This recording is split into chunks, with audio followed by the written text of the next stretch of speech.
Balkan क्षेत्र की आज़ादी के लिए एक व्यक्ति की हत्या, बहुत सारा जियोपॉलिटिक्स, कंट्रीज के बीच डिफरेंट अलायंसेस और मिलिट्री बिल्डअप, इन सब ने मिलकर यूरोप को युद्ध की ओर धकेल दिया था। अब तक दो देश एक दूसरे के अगेंस्ट वॉर डिक्लेयर कर देते हैं, यानी एक तरफ था ऑस्ट्रिया हंगरी जिसे जर्मनी का सपोर्ट था, और दूसरी तरफ सर्बिया जो फिलहाल तो अकेला था। लेकिन भाई ये वर्ल्ड वार है, तो बाकी के देश कहाँ हैं? तभी पिक्चर में एंट्री होती है रसिया की। 30 जुलाई 1914 जार निकोलस II, जो रसिया के एम्परर थे, जर्मनी को मैसेज भेजते हैं। हे Germany, what's up?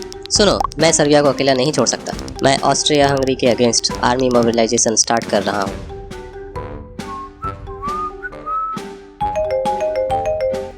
Russian military mobilisation की खबर मिलते ही जर्मनी के विल्हेम युद्ध के लिए तैयार हो जाते हैं। Army, yes sir, get ready for the war. Okay sir. Nicholas इस सिचुएशन में सर्बिया को अकेला नहीं छोड़ना चाहता था और वह युद्ध भी नहीं चाहता था। इसीलिए दोनों देश एक दूसरे को काफ़ी सारे लेटर्स लिखते हैं और एक दूसरे से पीछे हटने को बोलते हैं। बट निकोलस फाइनली डिसाइड करता है कि वह सर्बिया का साथ देगा और अपनी सेना को मोबिलाइजेशन का ऑर्डर दे देता है। फिर तो जर्मनी कहाँ रुकने वाला था। पहले वह ब्रिटेन को जमकर सुनाता है, क्योंकि वह जानता था कि ब्रिटेन एक पावरफुल कंट्री है और वह चुप बैठने वाला नहीं है। फिर ऑटोमन एम्पायर के साथ हाथ मिलाता है और आखिरकार 1 अगस्त 1914 को रसिया के अगेंस्ट वॉर डिक्लेयर कर देता है। लेकिन जर्मनी की सबसे बड़ी समस्या यह थी कि वह दोनों तरफ से दुश्मनों से घिरा था। एक तरफ ईस्टर्न साइड पर रसिया और दूसरी तरफ वेस्टर्न साइड पर ब्रिटेन और फ्रांस जैसे देश। मतलब साफ था, जर्मनी को 2 फ्रंट्स में युद्ध करना था, ईस्टर्न और वेस्टर्न। पर जर्मनी जानता था कि 2 फ्रंट्स में लड़ाई लड़ना उतना आसान नहीं होगा। इसीलिए वह डिसाइड करता है कि पहले वह वेस्टर्न फ्रंट पे लड़ाई लड़ेगा, जिसमें वह सबसे पहले फ्रांस पर कब्जा करेगा। और फ्रांस क्यों? फ्रांस तो अभी तक पिक्चर में भी नहीं था। फ्रांस इसलिए क्योंकि जर्मनी और फ्रांस की राइवलरी बहुत पुरानी थी और जर्मनी जानता था कि यूरोप में डोमिनेंस के लिए फ्रांस पर कब्जा करना जरूरी है।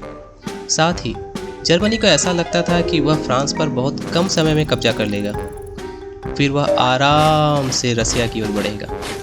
फ्रांस पर कब्जा के लिए जर्मनी एक प्लान बनाता है। देखो, ये जर्मनी है, यानी हम, और हम फ्रांस पर कब्जा करेंगे। पर कैसे? आसान है, अटैक करके। बट हम डायरेक्ट फ्रांस पर अटैक नहीं करेंगे, बल्कि पहले हम नीदरलैंड्स, लग्जमबर्ग और बेल्जियम पर अटैक करेंगे और उन पर कब्जा करेंगे। फिर हम फ्रांस पर पीछे से अटैक करेंगे और बूम, फ्रांस हमारा हुआ, वह भी सिर्फ 1.5 महीनों में। फिर हम आराम से रसिया पर अटैक करेंगे। अच्छा, यानी एक कंट्री पर अटैक करने के लिए पहले हम 3 कंट्री से लड़ेंगे। वाओ, ये तो मास्टर प्लान है। हमें इसे कुछ नाम देना चाहिए। हाँ, जरूर, जैसे स्लीफन प्लान। स्लीफन प्लान के अनुसार जर्मनी को जिन 3 कंट्रीज पर कब्जा करना था, उन तीनों ने पहले ही अपनी न्यूट्रलिटी अनाउंस कर दी थी। बट जर्मनी को फ्रांस पर कब्जा करने के लिए इन तीनों पर अधिकार चाहिए था। इसीलिए जर्मनी बेल्जियम और लग्जमबर्ग पर हमला करता है। वहीं नीदरलैंड्स अपनी न्यूट्रलिटी बनाए रखने में सक्सेसफुल रहता है। जर्मनी लग्जमबर्ग पर तो आसानी से कब्जा कर लेता है, पर बेल्जियम को हराना उतना आसान नहीं था। साथ ही ब्रिटेन और बेल्जियम के बीच पहले ही एक ट्रीटी थी, द ट्रीटी ऑफ लंदन। इसीलिए जब जर्मनी बेल्जियम पर अटैक करता है तो इस ट्रीटी की वजह से ब्रिटेन भी युद्ध में शामिल हो जाता है और जर्मनी के अगेंस्ट वॉर डिक्लेयर कर देता है। ब्रिटेन के वॉर डिक्लेयर करते ही कनाडा, ऑस्ट्रेलिया और इंडिया जैसे बहुत से देश ऑटोमेटिकली वॉर में शामिल हो जाते हैं, क्योंकि वे सभी उस टाइम पर ब्रिटेन की कॉलोनियाँ थी। जर्मनी बेल्जियम के साथ लंबे समय तक युद्ध में बिजी रहता है, लेकिन जर्मनी के पावरफुल आर्मी के सामने बेल्जियम नहीं टिक पाता और जर्मनी ऑलमोस्ट पूरे बेल्जियम पर कब्जा कर लेता है। अब बारी थी स्लीफन प्लान के अकॉर्डिंग फ्रांस पर अटैक का। जर्मनी अटैक करता है, वह सक्सेसफुल भी होता है और फ्रांस में आगे बढ़ते हुए वह पेरिस के बिल्कुल पास पहुंच जाता है, लेकिन पेरिस पहुंचने के ठीक पहले फ्रेंच और ब्रिटिश आर्मी उन्हें रोक देते हैं और जर्मनी को पीछे हटना पड़ता है, जिसके बाद शुरू होता है कभी न खत्म होने वाला ट्रेंच वॉर। दोनों ही आर्मी ओपन बैटल के बजाय डिफेंसिव रास्ता चुनते हैं। आर्मी ट्रेंच बनाते हैं और वहीं छिपकर लड़ाई लड़ते हैं। दुश्मन ट्रेंच के बीच में होता था नो मैन लैंड। दोनों आर्मीज तब तक ट्रेंच का नेटवर्क बनाते हैं जब तक कि वे नॉर्थ सी तक नहीं पहुंच जाते।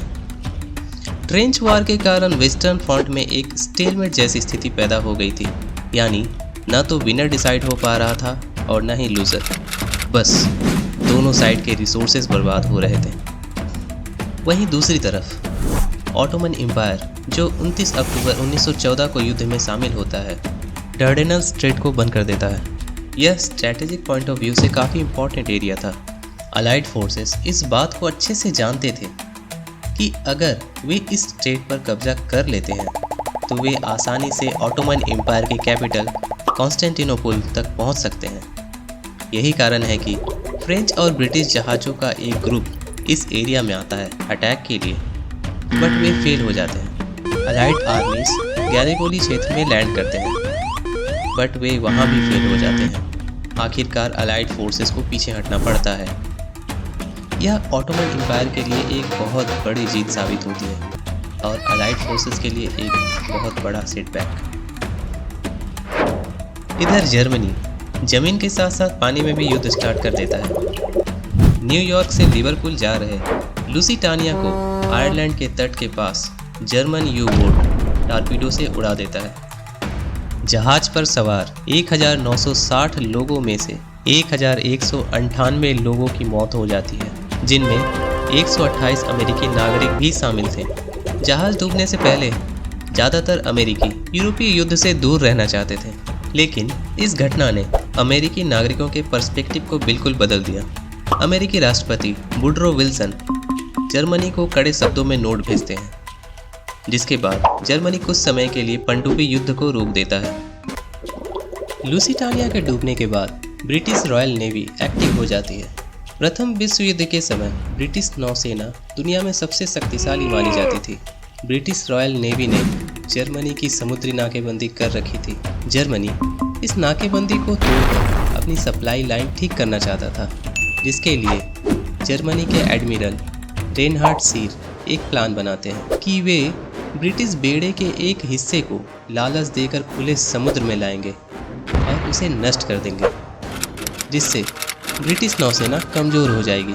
ब्रिटिश एडमिरल को जर्मनी की इस योजना का पता चल जाता है, जिसके बाद दोनों देशों के नेवी के बीच डेनमार्क के जूटलैंड तट के पास एक भयानक युद्ध होता है।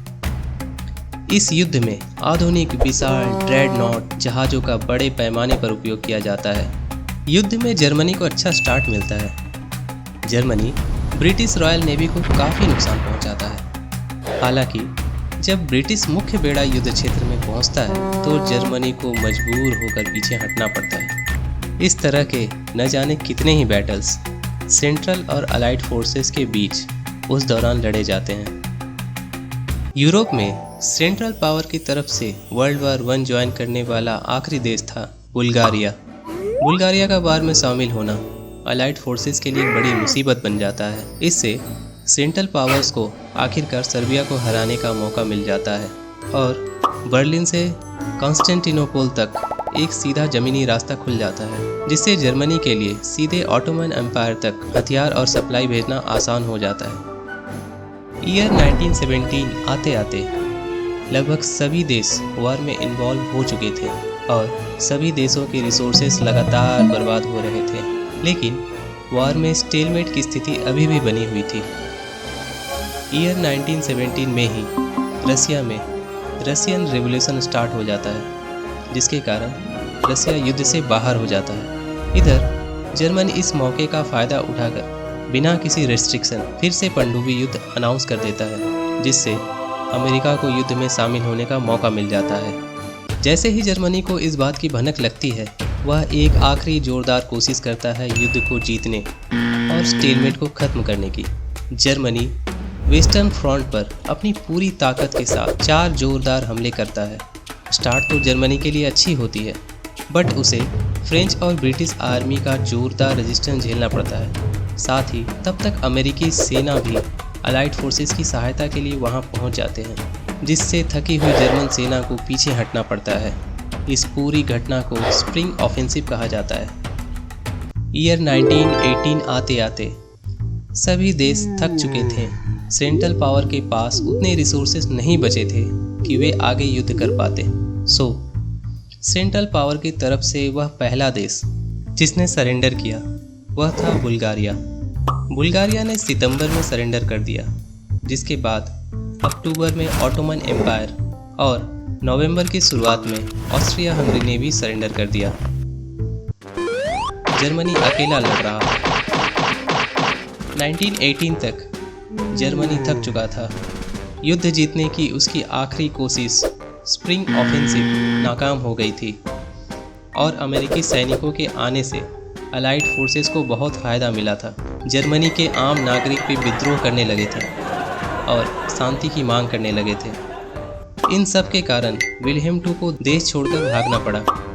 फाइनली ईयर 1918 के 11वें महीने के 11वें दिन के 11वें घंटे में जर्मनी युद्ध विराम पर साइन करता है और इसके साथ ही युद्ध समाप्त हो जाता है। इसके बाद पेरिस शांति सम्मेलन और वर्साई की संधि, जिसमें जर्मनी को काफ़ी नुकसान सहना पड़ता है। इन सब के बाद दुनिया में शांति कायम हो जाती है लगभग 20 वर्षों तक।